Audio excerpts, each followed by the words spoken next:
Hello students, तो welcome to my YouTube channel. आज हम पढ़ने जा रहे हैं कि वर्ल्ड वॉर वन के क्या क्या कॉजेज थे, इसके बारे में हम जानेंगे। किन किन देशों के बीच में हुई थी, हम इसके बारे में जानेंगे। और इसके क्या क्या कारण थे, long term causes, immediate cause क्या था जिसे हम सरजीवो क्राइसिस बोलते हैं, उसके बारे में जानेंगे।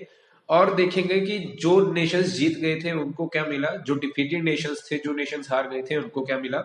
और इसकी कैजुअलिटीज क्यों क्या क्या थी। और हम ये भी देखेंगे कि 1917 में जो यूएसए है वो वॉर में एंटर क्यों हुआ, इतनी लेट क्यों हुआ, जबकि वॉर जो है वो 1914 में शुरू हुई थी और 1918 4 साल चली थी। यूएसए जो है 1917 में क्यों एंटर हुआ और 1917 में ही रशिया क्यों छोड़ के चला गया वॉर। इन सब कारणों के बारे में हम जानेंगे इस वीडियो में। तो शुरू करते हैं। सबसे पहले हमारे पास आते हैं allies and central powers. Allies and central powers क्या कहते हैं। अगर आप यहाँ साइड पे कॉन्टिनेंट देखें, ये एक कॉन्टिनेंट की इमेज है, यूरोपियन कॉन्टिनेंट। ये अब दो हिस्सों में बट गया था, एक तरफ थे सेंट्रल पावर्स और दूसरी तरफ थे एलाइज। ये सेंट्रल पावर्स की होगी। ये अगर हम सेंटर से लाइन एक निकाले तो ये सेंट्रल पावर हो गई। Germany, Austria हंगरिया, Bulgaria, Ottoman empire, इसे हम सेंट्रल पावर में रख देते हैं। दूसरी तरफ जो बाकी के देश हो गए उन्हें हम एलिस बोल देते हैं। तो उसमें आ गया France, Great Britain, Belgium, Russia, Serbia, USA, Romanian empire, Britain. तो ये सब जो है एक तरफ आ गए। अब ये एक मेन कॉज था जब यूरोपियन कंट्रीज का दो हिस्सों में बट जाना है। ये एक लॉन्ग टर्म में मेन कॉज है वर्ल्ड वॉर 1 का। लॉन्ग टर्म कॉजेज जो थे वो थे डिवीजन ऑफ यूरोप। एक यूरोप दो हिस्सों में बट गया था, उसके बारे में हम जानेंगे अभी। मिलिटेंट नेशनलिज्म, एक ना होड़ लग गई थी हर एक देश में। हर एक देश कहता था कि मैं जो हूँ राज करने के लिए बना हूं, मैं बाकी देशों पे राज करूं।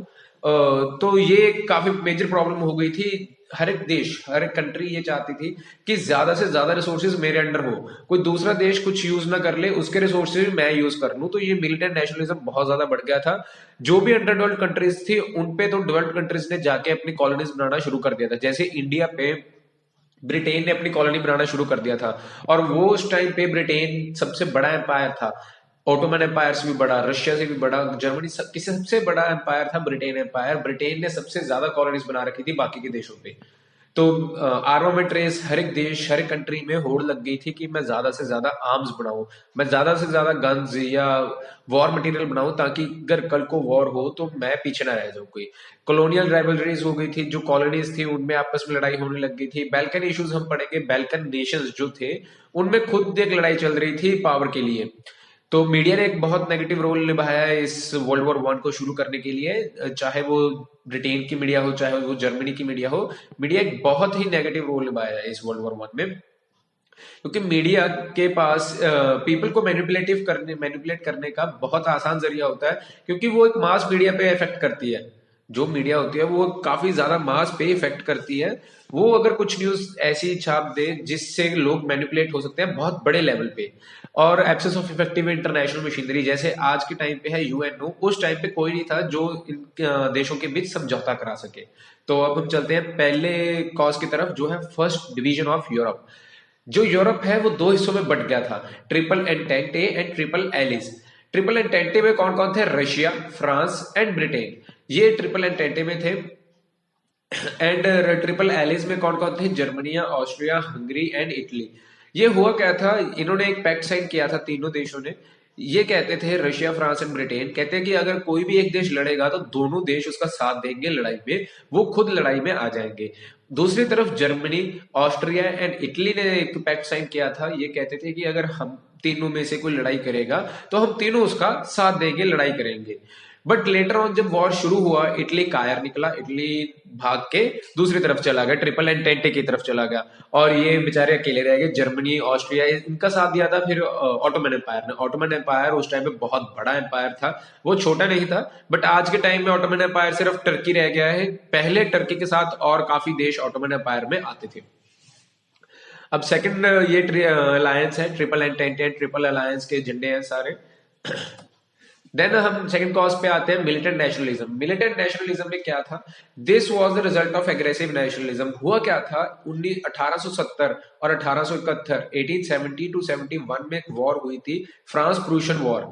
फ्रांस प्रूशियन वॉर, प्रूशियन उस टाइम जर्मनी को बोलते हैं। फ्रांस और जर्मनी के बीच में वॉर हुई थी जिसमें जर्मनी जीत गया। जर्मनी ने जीत के क्या किया, उनके दो स्टेट्स ले लिए, एल्सैक एंड लॉरेन। एल्सैक और लॉरेन लेने की तरफ जब फ्रांस से एल्सैक और लॉरेन ले लिया गया, फ्रांस के अंदर एक होड़ आ गई, एक रिवेंज की भावना आ गई कि जब भी लड़ाई हो मैं उसके साथ लड़ाई करूं, जर्मनी के साथ, और अपने एल्सैक एंड लॉरेन सबसे पहले मैं अपने रिकवर करूं। एग्रेसिव नेशनलिज्म था, basically meant immense love and interest for one own country. वो अपनी कंट्री के लिए बहुत प्यार करते थे, बट दूसरों की कंट्री के लिए उतनी ही ज्यादा नफरत करते थे। ये नेशनलिज्म, एग्रेसिव नेशनलिज्म आ गया था, ये नहीं होना चाहिए था। ये कहते थे कि हमारा देश ही राज करने के लिए बना है बाकी देशों पे, बाकी देशों को किसी को कोई हक नहीं है रिसोर्सेज यूज करने का, कोल यूज करने का, पेट्रोलियम यूज करने का, कुछ भी यूज करने का दूसरे देश को कोई हक नहीं है, सिर्फ हमें ही यूज करना चाहिए। तो ये गलत थी। तो जब फ्रांस प्रूशियन वॉर हुई, एल्सैक एंड लॉरेन ले लिए गए, फ्रांस के अंदर रिवेंज की फिर से भावना आ गई कि मैं अब जो मेरे स्टेट्स मुझसे लिए गए हैं वो मैं वापस लूं। तो ये भी एक कॉज था वर्ल्ड वॉर वन का, long term cause. Now next आता है आर्मामेंट रेस। आर्मामेंट रेस का क्या मतलब है? आर्मामेंट रेस का मतलब है आर्म्स की रेस। आर्म्स से मतलब कि गोला बारूद की रेस। अब हुआ क्या, जर्मनी ने अपने गोला बारूद बनाना शुरू कर दिया, ज्यादा प्रोडक्शन शुरू कर दी, आर्म्स की प्रोडक्शन बहुत ज्यादा कर दी। अब बाकी देशों को टेंशन हो गई कि अगर वॉर होती है कल को तो जर्मनी के पास ज्यादा आर्म्स रहेगी, हमारे पास कम रहेगी, तो उन देशों ने भी बनाना शुरू कर दी। अब वो देख के जर्मनी ने और बनाना शुरू कर दी, तो जर्मनी और बनाने लग गया तो बाकी देशों ने भी और बनानी शुरू कर दी। इसी तरह हुआ क्या, सभी देशों में एक होड़ लग गई कि हम ज्यादा से ज्यादा आर्म्स बनाएं। अब आर्म्स बनी है तो वो यूज तो होंगी, तो वॉर होगी ही होगी। जितनी लिमिटेड में आर्म्स रहे उतनी वॉर को हम कंट्रोल कर सकते हैं। अगर आर्म्स हमारे लिमिट से बाहर चले जाए बनाते बनाते, तो वॉर होना तय है, वॉर 100% होगी। Now there was a mad race for arms after France Prussian war. France Prussian के वॉर के बाद बहुत तेजी से आर्म्स की प्रोडक्शन ज्यादा हो गई। This creates more competition among big nations to produce more and more arms. वो ज्यादा से ज्यादा आर्म्स बनाने लग गए, बट उन्होंने अपना कारण क्या दिया कि हम सेल्फ डिफेंस के लिए बना रहे हैं भैया, कि वो भी तो बना रहे हैं तो हमें सेल्फ डिफेंस तो करना ही होगा, कल को पीस बनाए रखने के लिए हमें भी आर्म्स बनानी पड़ेगी। बट रियलिटी में क्या था, सब चाहते थे कि मैं उस देश पे कब्जा करूं, अगर मैं फाइट करूं तो वो हार जाए, मैं जीत जाऊं और उसके रिसोर्सेज ज्यादा से ज्यादा हड़प लूं। तो ये पीस और सेल्फ डिफेंस के लिए तो नहीं था। But it, in reality, it filled the atmosphere with fear, apprehension and mutual hatredness. अब जो देश थे वो एक दूसरे की तरफ जलन होने लग गई थी, उनको हेट करने लग गए थे एक दूसरे को। और जर्मनी ने सबसे पहली सबसे बड़ी वॉरशिप बनाई थी, Bismarck is the largest worship made by Germany during WW1। और जर्मनी ही ऐसा देश है जो इस वर्ल्ड वॉर को पानी, हवा और धरती तीनों चीजों पर लेके आया है, इसीलिए हम इसे वर्ल्ड वॉर बोलते हैं। वैसे इस वर्ल्ड वॉर में 86 नेशंस ने पार्ट लिया था, मोर देन 86 नेशंस है। अगर हम पार्ट की बात करें तो वैसे तो 100 से ज्यादा नेशंस ने पार्ट लिया था, बट वो कॉलोनीज भी आ जाती हैं इनमें, जैसे इंडिया भी था तो कॉलोनी था, वो तो ब्रिटेन एम्पायर के, हम उसकी बात नहीं करेंगे। उस टाइम तकरीबन 1900s में 78 इंडिपेंडेंट नेशंस थे जो किसी के अंडर नहीं थे, तो उन्होंने तो पार्ट लिया ही लिया था। एंड जो किसी के कंट्रोल में थे उन्होंने भी पार्ट लिया था, तो ऑलमोस्ट 100 नेशंस ने पार्ट लिया था। बट आपकी बुक में 86 नेशंस है कि 86 नेशंस ने पार्ट लिया था। तो आर्मामेंट रेस में कह रहे हैं बिस्मार्क, जर्मनी ने वैसे एक नहीं दो शिप्स बनाई थी। बिस्मार्क, जर्मनी आज भी अपनी क्वालिटीज के लिए मशहूर है, जो वो बनाता है वो उसके लिए मशहूर है। तो बिस्मार्क उसने एक वॉरशिप बनाई थी जो कि बहुत फाइन वॉरशिप थी। इस के साथ उसने एक दूसरी भी वॉरशिप बनाई थी इसके कंपैरिजन में बहुत बड़ी। तो ये देख के तो सब डर गए थे, तो उन्होंने भी बनाना शुरू कर दिया था। और जर्मनी ने सबसे पहली सबसे बड़ी पैसेंजर शिप भी बनाई थी जिसका नाम था इम्परेटर, जो कि टाइटैनिक के कंपैरिजन के बिल्कुल बराबर थी। नाउ आ गया बैल्कन नेशंस। बैल्कन, ये एक पिक्चर है जिसमें बैल्कन नेशंस दिखाए गए हैं। ये सारा ऑटोमन एम्पायर के अंडर आता है। अब हुआ क्या था, there was a continuous tension between various Balkan nations. जो अलग अलग बैल्कन नेशंस है ना, उनके बीच में एक टेंशन चल रही थी पावर की। ये बैल्कन नेशंस ही आपस में एक दूसरे से लड़के कुछ ना कुछ हासिल करना चाहते थे। बट वो ये जब ये लड़ रहे थे तो बाकी के जो ब्रिटेन, रशिया है, वो भी चाहते थे कि हम बैल्कन नेशंस पे कब्जा कर लें, ये तो आपस में लड़ते रहेंगे, हम इस पे जाके कब्जा कर सकते हैं, हमारे जीतने के चांसेस बहुत ज्यादा हैं। तो एक तरह से ना इनके बीच में पहले से ही वॉर चल रही थी। नेक्स्ट आते हैं negative role of media. Media ने बहुत नेगेटिव रोल निभाया था इस दौरान। मैंने एक पिक्चर लगाई है जिसमें दिखाया होगा ब्रिटेन एट वॉर। ये ब्रिटेन का अखबार है, ये कह रहा है कि ब्रिटेन अब वॉर में शामिल हो चुका है, ब्रिटेन पे वॉर का संकट आ रहा है, तो मीडिया जो था बहुत उतावले मैसेज और बहुत उतावली हेडलाइंस प्रिंट करता था, ताकि लड़ाई, लोगों के माइंडसेट में लड़ाई के लिए भावना पैदा हो। वो दूसरे देश को कहने का मतलब है कि वो दूसरे देश के लिए हेट्रेड पैदा करते थे मीडिया। मीडिया बहुत मैनिपुलेटिव रोल निभा सकता है। अगर हम इंडिया की भी बात करें, मीडिया बहुत मैनिपुलेटिव रोल निभाता है। बहुत सारी न्यूज़ेस ऐसी होती हैं जो हमारे दिमाग में नहीं आती पहले, बट वो मीडिया खबरें सुन के या कोई हेडलाइन पढ़ के वो चीजें हमारे दिमाग में आने लग जाती हैं। तो मीडिया एक बहुत मैनिपुलेटिव चीज है। वर्ल्ड वॉर वन में इसका एक मेजर रोल था। Now absence of effective machinery, ये हमारे पास लास्ट कारण है एक लॉन्ग टर्म कॉजेज में, absence of effective machinery. Absence का मतलब क्या है? जब वर्ल्ड वॉर वन हुआ था ना, जब ये डिफीटेड एंड विनिंग नेशंस अलग अलग हो गए थे, सब कुछ सेटलमेंट हो गया था, देन एक लीग ऑफ नेशंस बनी थी। लीग ऑफ नेशंस का काम क्या था कि वर्ल्ड वॉर टू को किसी भी हाल में रोकना, कि कल को ऐसी सिचुएशंस फिर से अराइज ना हो। उन चीज को रोकने के लिए world war league of Nations बनाई गई थी, बट वो फेल हो गई। जब वर्ल्ड वॉर टू हुई उसके बाद यूएनओ बनाई गई, यूनाइटेड नेशंस ने, तो वो अभी तक कामयाब है। वर्ल्ड वॉर थ्री उसने अभी तक रोक रखी है कि वर्ल्ड वॉर थ्री ना हो। अगर कोई भी देश के बीच में कुछ मसला होता है, कुछ लड़ाई होती है, तो वो पहले ही सॉर्ट आउट कर देती है। ठीक है। ना हो गया immediate cause of the war, जिसे हम सर जीवो क्राइसिस भी बोलते हैं। हुआ क्या था? जो ऑस्ट्रिया के हायर थे, हायर मतलब किंग थे, जो फर्डिनेंड, वो अपनी वाइफ के साथ, सोफिया के साथ सर्बिया में घूमने चले गए थे, जिसकी कैपिटल है सरजीवो। सरजीवो में घूमने गए थे, जो कैपिटल है सर्बिया की। तो हुआ क्या था वहां? फर्डिनेंड एंड उसकी वाइफ सोफिया को ब्लैक हैंड ऑर्गेनाइजेशन के एक 19 साल के लड़के ने गोली मार दी थी, असैसिनेट कर दिया था। तो ये वैसे तो आपकी हिस्ट्री की बुक्स में भी लिखा हुआ है कि ये एक हिस्ट्री चेंजिंग पॉइंट था, कि अगर शायद वो गोली ना मारता, अगर शायद वो असैसिनेट ना करता, तो शायद वर्ल्ड वॉर वन कभी हुई ना होती। अगर वर्ल्ड वॉर वन ना होती तो वर्ल्ड वॉर टू भी ना होती, तो कोई ट्रीटी ऑफ वर्सैलिस ना होती, वर्ल्ड वॉर टू भी बर्थ ना लेती। तो ये एक हिस्ट्री चेंजिंग पॉइंट था। जून 28 को 1914 में Ferdinand with his wife Sophia, उनको असासिनेट कर दिया एक ब्लैक हैंड ऑर्गेनाइजेशन के एक लड़के ने, जो 19 साल का लड़का था, इन सरजीवो, द कैपिटल ऑफ सर्बिया। तो ऑस्ट्रिया ने क्या हुआ, सर्बिया के ऊपर 11 डिमांड्स रखी ऑन जुलाई 23। 11 डिमांड्स रखी, बट सर्बिया ने काफी तो एक्सेप्ट कर ली, बट कुछ एक्सेप्ट नहीं की, क्योंकि सर्बिया के पीछे रशिया का हाथ था। सर्बिया को था कि अगर मैं नहीं भी मानूंगा तो ये कौन सा कुछ फाइट कर लेंगे मेरे साथ, ये मेरा कुछ नहीं बिगाड़ सकते, क्योंकि मेरे साथ रशिया है। तो हुआ क्या, जब इन्होंने नहीं मानी तो ऑस्ट्रिया ने वॉर डिक्लेयर कर दी सर्बिया के ऊपर ऑन 28 जुलाई। तो पैक्ट के दौरान जर्मनी भी वॉर में आ गए, तो सभी वॉर में आ गए, तो इसी तरह सभी नेशंस वॉर में आ गए। नाउ नेक्स्ट चलते हैं। ये एक पिक्चर है जैसे असैसिनेट किया गया था heir of Austria with his wife Sophia. ठीक है, ये 19 साल का लड़का है, ये 19 साल का लड़का है जिसने गोली मारी थी, और ये उनकी वाइफ है, एंड ये जो डेथ हो चुके हैं ये फर्डिनेंड है। ना हो गया entry of USA into war. ये एक, मैं मेजर इवेंट्स की बात कर रहा हूँ। इस वॉर के मेजर इवेंट्स क्या क्या थे, major events of the war? सबसे पहले था entry of USA into the war in 1917।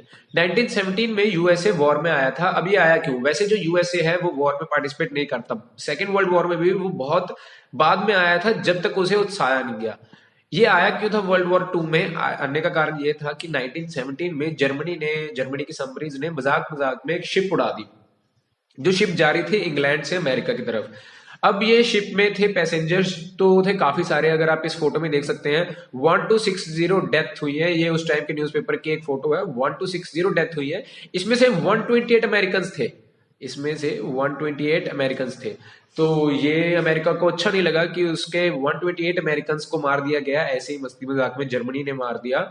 तो ऑन 2 अप्रैल 1917 जो प्रेसिडेंट थे वहां के, वुडरो विल्सन, उसने कह दिया कि हम वॉर करेंगे, अब हम जर्मनी को मजा चखाएंगे। तो 1917 में वॉर में वो आ गए, तो वॉर का सारा रुख ही बदल गया। ये वॉर में नहीं आता क्योंकि यूएसए को पता है कि वॉर बहुत ही इकोनॉमिकली बैकवर्ड, उसको इकोनॉमिकल क्राइसिस में ले आएगी। जब वर्ल्ड वॉर वन खत्म हुआ था 1929 में, अमेरिका में बहुत बड़े क्राइसिस आ गए थे इकोनॉमिकली, पैसे का बहुत पैसे के लिए बहुत रोना हो गया था कि खाने को भी नहीं था वहां कुछ। इकोनॉमिकल क्राइसिस बहुत मेजर लेवल के आ गए थे, सभी देशों में आए थे। बट फिर भी फ्रांस रशिया ने अपना रिकवर कर लिया था जर्मनी से। बट उनमें फिर भी आए थे इकोनॉमिकल क्राइसिस। जर्मनी में बहुत इकोनॉमिकल क्राइसिस आए थे। एक ब्रेड के लोफ के लिए, एक ब्रेड के पीस के लिए लोगों को टैची भर भर के पैसे लेके जाने पड़ते थे ताकि उनको एक ब्रेड का पीस मिल सके। ना हो गया एग्जिट ऑफ रशिया। अब हुआ क्या, इसी दौरान 1917 में रशिया ने वॉर से एग्जिट कर दिया। रशिया ने एग्जिट क्यों किया? रशिया की कैजुअलिटीज बहुत ज्यादा हो गई थी। रशिया ने फिर भी एक दो साल पहले एग्जिट कर दिया था, तब भी सबसे ज्यादा सोल्जर्स रशिया के मारे गए थे। Russia withdraw from world war one because the Bolsheviks. तो रशिया में हुआ क्या था, सबसे पहले तो डिक्टेटरशिप था। अब हुआ क्या, 1917 में बॉल्शेविक्स पार्टी जो डेमोक्रेटिक पार्टी थी, उसने उसका राज आ गया। बॉल्शेविक्स पार्टी को लोगों ने अपनाया। तो who had promised the Russian people peace land and bread. Bolshevik party का जो मकसद, मेन मुद्दा था, वो यही था slogan, peace land and bread. मैं लोगों को पीस दूंगा, मैं लोगों के लिए जमीन दूंगा, जो लोग बेघर हैं उनको जमीन दूंगा, और लोगों को खाना प्रोवाइड करूंगा। जो भी वॉर के कारण लोगों की जमीन गई है, लोगों को खाना नहीं मिल रहा है और पीस सारा खराब हो चुका है, मैं सब वो प्रोवाइड करूंगा। तो जैसे ही ये पार्टी रूलिंग में आई, बॉल्शेविक्स पार्टी, इन्होंने वॉर से विड्रॉ कर दिया। Came to power after overthrowing the provisional government. जो पहले वाली गवर्नमेंट थी उसको हटा दिया गया। Russian Bolsheviks party also bring the revolutionary changes in the history of Russian led by Lenin. तो लेनिन ने इस पार्ट अगर आपने चैप्टर का है, आपको पिछले साल था रशियन रेवोल्यूशन। तो रशियन रेवोल्यूशन में ये काफी इंपॉर्टेंट है। लेनिन के कारण रशिया में रेवोल्यूशन आया था उस दौरान। ठीक है। फिर आ गया एंड ऑफ द वॉर। अब वॉर जो लड़े सब खत्म हो गई। अब हमारे पास मेन मुद्दा आया कि वॉर जीता कौन। तो एलाइड पावर्स, जो allied powers, Britain, France, Russia, USA, ये सब वॉर जीत चुके थे। तो हारा कौन वॉर? वॉर जो हारे थे वो हारे थे Germany, Austro Hungary, Ottoman empire, ये सब वॉर हार गए थे। तो इनका बहुत भारी नुकसान भी हो गया था। हुआ क्या, एलाइड पावर्स तो जीत गए, ब्रिटेन, फ्रांस, रशिया, यूएसए, इन्होंने जर्मनी को बिल्कुल निचोड़ने की कोशिश की फिर। बट अभी हुआ क्या, मैं वो भी आपको आगे जाकर बताता हूँ। सबसे पहले क्या हुआ, एम्परर ऑफ जर्मनी जो काइसर विलियम थे, वो तो उड़ के चले गए, भागे हॉलैंड, ताकि मुझे कोई पकड़ ना ले। हॉलैंड में जाके हो गए अंडरग्राउंड और आम जनता के बीच में रहने लग गए, ताकि मुझे पकड़ ना ले कोई, क्योंकि अगर पकड़ लेते तो उन्हें मार दिया जाता, ऑब्वियस सी बात है। फिर आ गए Austria Hungary, Czechoslovakia and Yugoslavia became separate. Czechoslovakia and Yugoslavia become separate independent states. Previously, they are the part of Austro-Hungary Empire. पहले जो ये पार्ट थे, ऑस्ट्रियो हंगरो एम्पायर के पार्ट थे। बट अब ऑस्ट्रिया अलग हो गया, हंगरी अलग हो गया, जैकोस्लोवेकिया अलग हो गया, चेकोस्लोवाकिया अलग हो गया, जूकोस्लेविया अलग हो गया, and rule of Ottoman empire जो था वो अंत हो गया उसका, और टर्की तक अकेला सीमित रह गया। अगर हम चलो आगे जाके मैं इसको ये आपको पिक्चर दिखा दूंगा एक एंड में, जहां ये सारे अलग अलग हो गए। अब हुआ क्या, पीस ट्रीटी साइन हुई नेशंस के बीच में, डिफीटेड नेशंस के बीच में, कि अगर तुम हारे हो तो हमें कुछ तो चाहिए ना। तो सबसे पहले जो थी पीस ट्रीटी वो थी treaty of Versailles. Treaty of Versailles जो जर्मनी ने साइन की थी, and treaty of Saint Germain वो साइन की थी ऑस्ट्रो हंगरी एम्पायर ने। ट्रीटी ऑफ सेवरस टर्की ने साइन तो कर दी थी, पर टर्की मानता नहीं था। टर्की कहता था कि मैं नहीं मानता इस ट्रीटी को, ये तो बहुत ह्यूमिलेटिंग ट्रीटी है। वैसे वर्सैलिस भी बहुत ह्यूमिलेटिंग ट्रीटी थी, बट जर्मनी की जो, जब राजा चला गया था तो वहां जो पार्टी आई थी वो वेमर रिपब्लिक पार्टी आई थी। उन्होंने, वो अभी नई नई पार्टी आई थी, उन्होंने कहा था कि हमें बस वॉर नहीं चाहिए, तो जो कंडीशंस भी हैं वो मानते चले गए। तो ट्रीटी ऑफ वर्सैलिस बहुत ह्यूमिलेटिंग ट्रीटी थी जर्मनी के लिए। जर्मनी एक बहुत पावरफुल देश था उस समय पर, और उससे ऐसी ट्रीटी साइन कराना ये बहुत मुश्किल काम था, और बट वेमर रिपब्लिक ने कर दी। और ये बिल्कुल ही जर्मनी को एक अंडर डेवलप्ड नेशन के तौर पे ले आती है सामने। ट्रीटी ऑफ सेवरस साइन की थी टर्की ने, but not accepted, and after the Turkey sign the treaty of Lausanne. But जो ट्रीटी ऑफ सेवरस थी वो टर्की ने साइन तो कर दी, बट उसे एक्सेप्ट नहीं किया। तो उसने ट्रीटी ऑफ लॉजिन साइन की बाद में, जिसे उसने एक्सेप्ट भी किया, जिसकी कंडीशन थोड़ी सी हार्श नहीं थी, पहले वाली से सेवरस से थोड़ी सी लीनियंट थी कंडीशन से। ना हुआ क्या, ट्रीटी ऑफ वर्सैलिस में हम पढ़ते हैं। ट्रीटी ऑफ वर्सैलिस, इसमें क्या हुआ, it was signed on 28 June 1919 and eight Paris. तो it was signed on 28 June 1919 at Paris conference. It has a great territorial rearrangements. काफी ज्यादा टेरिटोरियल री अरेंजमेंट्स हो गई थी, काफी ज्यादा टेरिटरीज में फेर बदल किए गए थे, आप यहाँ देख सकते हो। तो पहले था यूरोप 1914 में, जब वो वॉर हार गया तो उसके बाद क्या हुआ, जो ये जर्मनी है, ये सारा जर्मनी का हिस्सा था इतना बड़ा। तो ये जर्मनी अब चीन के पोलैंड बन गया, ठीक है, ये जर्मनी का ही पास ही रहा, और ये सारा जर्मनी का एक अलग से हिस्सा हो गया। तो पोलैंड को जर्मनी से अलग कर दिया। ऑस्ट्रो हंगरो एम्पायर था जो ये इतना बड़ा था, अब ये ऑस्ट्रिया छोटा सा रह गया, यहाँ हम देख सकते हैं ये ऑस्ट्रिया रह गया, ये चेकोस्लोवेकिया हो गया, हंगरी अलग से थोड़ा सा रह गया, रोमेनिया उसमें से अलग कर दिया, यूगोस्लाविया अलग कर दिया, बल्गेरिया तो था पहले से ही, नहीं रोमेनिया था, रोमेनिया का हिस्सा थोड़ा ज्यादा बड़ा कर दिया। और काफी देश में पॉलिटिकल मैप्स में चेंजेस हुए। इन देश के मेजर हिस्से थे जो, वो इनसे ले लिए गए। तो वर्ल्ड वॉर टू में इन्होंने, इन देशों ने यही किया था सबसे पहले, तो जो इनके हिस्से थे उन पे दोबारा से कब्जा करना शुरू किया। जैसे जर्मनी ने चेकोस्लोवाकिया पे दोबारा से कब्जा किया, पोलैंड पे दोबारा से कब्जा किया। पोलैंड की वॉर जो थी बहुत भयानक रही, बहुत मैसेकर हुआ था। तो ये काफी मशहूर रही है वॉर, कि इतने ज्यादा लोग मारे गए थे इस पोलैंड के कब्जे के दौरान कि पूछो मत। तो यहाँ आ जाते हैं हम, पहले मोनार्की थी जो वो खत्म हो गई, डेमोक्रेसी ने राइज लिया। जो भी वहां के राजा था वो तो भाग गया, तो वहां पावर गैप आ गया। पावर गैप को फिल करने के लिए वेमर रिपब्लिक आई, जिन्होंने लोगों ने सिलेक्ट किया था।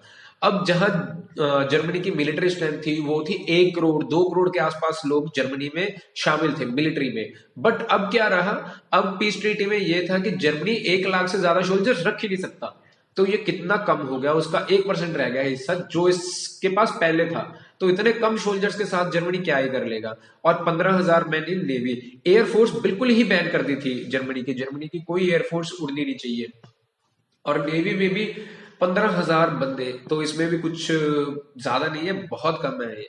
और $33 बिलियन की एक अमाउंट जर्मनी पे इम्पोज की गई कि ये तुमको पे करनी है, क्योंकि cause of war as Rhine valley has to be demilitarise, जो डिमिलिटराइज्ड राइन वैली थी, वहां जर्मनी के काफी ज्यादा मिलिट्री की कॉलोनीज बनी हुई थी, जहां जर्मनी की मिलिट्री रेस्ट करती थी। बेसिकली कैंप्स थे राइन वैली में जर्मनी के, तो उसको डीमिलिटराइज करना पड़ेगा। जो भी जर्मनी के वहां कैंप्स थे, मिलिट्री के कैंप्स थे, उसको वापस उठा के वापस लेके आना पड़ेगा। अब वहां जर्मनी का कोई मिलिट्री कैंप नहीं होना चाहिए। और जो भी कोल माइंस जर्मनी के थे वो फ्रांस ने अपने अंडर कर लिए।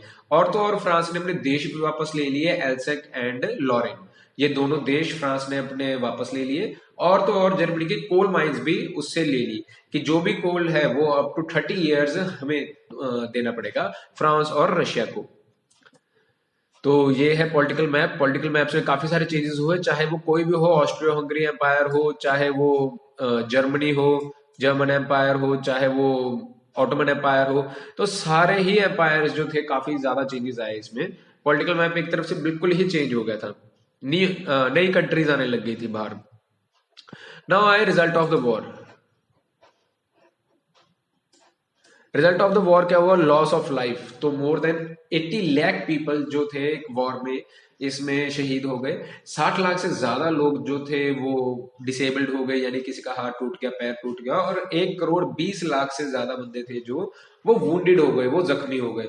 तो ये काफी ज्यादा मेजर लॉस है। बट अगर हम इसे वर्ल्ड वॉर टू में देखें ना, तो हिटलर ने अकेले ने नियर अबाउट 1 से 2 करोड़ जूस को मार दिया था इन कंसंट्रेशन कैंप्स। तो ये तो कुछ भी नहीं लगता उसके सामने। तो आ गया second, money loss. Money loss बहुत ज्यादा हो गया था। There is huge money loss. Money loss में बहुत, मतलब कि लोग, जो भी देश थे उन्होंने इतना पैसा गवा दिया, इतना पैसा गवा दिया कि सभी देशों में इकोनॉमिक क्राइसिस आ गए थे। Most of the economic crisis is in the Germany. But Hitler ने था जो वो मनी क्राइसिस संभाल लिया था। अगर हिटलर ना होता तो शायद जर्मनी की आज वैल्यू इंडिया के पैसे से भी कम होती। There is a huge money loss during the time of war. Every nation face economic crisis after the end of the war. Economic crisis तो होंगे ही होंगे, क्योंकि वॉर में बहुत पैसा चला जाता है। Changes in the political map. Political map में क्या क्या चेंजेस हुए वो तो मैं दिखाई चुका हूँ आपको। रॉयल डायनेस्टीज थी जो, जहां राज्यों का राजपाट शासन था, राजे महाराजे थे, वहां डेमोक्रेसी आ गई, लोगों को चुनने का हक हो गया। बट कई देशों में जैसे जर्मनी और इटली में ये डेमोक्रेसी चल नहीं पाई, डेमोक्रेसी फेल हो गई इटली और जर्मनी में, जिसमें जिसे आगे जाके राइज हुआ नाजिज्म एंड फेसिज्म का। Now rise of Nazi and fascist in Germany and Italy respectively. तो ये आगे का वही कारण हो गया जहां नाजिज्म एंड फेसिज्म का राइज हुआ। लीग ऑफ नेशंस बनी। लीग ऑफ नेशंस बनने का कारण यही था कि कल को कोई अगर ऐसा मसला हो जैसे कि देश में कोई लड़ाई हुई है वो ना हो आगे जाके, तो इसलिए लीग ऑफ नेशंस बनी, form to prevent wars and to promote international corporations. International corporations को ज्यादा प्रमोट करते हैं ताकि लड़ाई ना हो। बेसिकली कारण इसका यही था कि लड़ाई ना हो, कल को देश कोई ऐसे होते हैं कि इसको पैसों की जरूरत है तो ये पैसे प्रोवाइड कर देगी, बट लड़ाई ना हो, कोई भी मसला है ये सुलझा दे। And that's it. Thank you guys.